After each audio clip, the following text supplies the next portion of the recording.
فإذا هم بالساهرة هل أتاك حديث موسى إذ ناداه ربه بالواد المقدس طوى اذهب إلى فرعون إنه طغى فقل هل لك إلى أن تزكى واهديك إلى ربك فتخشى فأراه الآية الكبرى فكذب وعصى ثم أدبر يسعى فحشر فنادى فقال أنا ربكم الأعلى فأخذه الله نكال الآخرة والأولى إن في ذلك لعبرة لمن يخشى أأنتم أشد خلقا أم السماء بناها رفع سمكها فسواها وأغطش ليلها وأخرج ضحاها.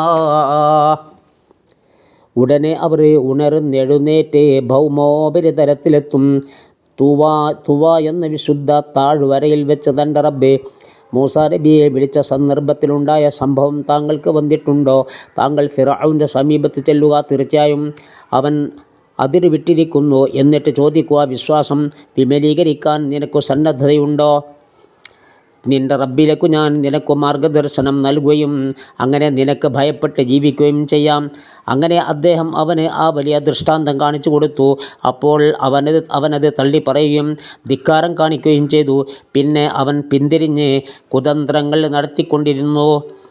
എന്നിട്ട് അവൻ ജനങ്ങളെ സംഘടിപ്പിച്ച് വിളിച്ചു പറഞ്ഞു, നിങ്ങളുടെ സമുന്നതനായ റബ്ബ് ഞാനാണ്.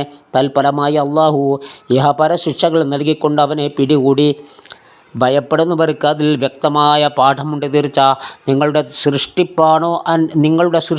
സൃഷ്ടിപ്പാണോ അന്യൂനമായി ഉയർന്ന വിധാനത്തോടു കൂടി അള്ളാഹു നിർമ്മിച്ച സൃഷ്ടിയാണോ കൂടുതൽ സങ്കീർണം? അവൻ അതിൻ്റെ രാവിനെ ഇരുൾ മുറ്റിയതും പകലിനെ പ്രകാശിതവുമാക്കി.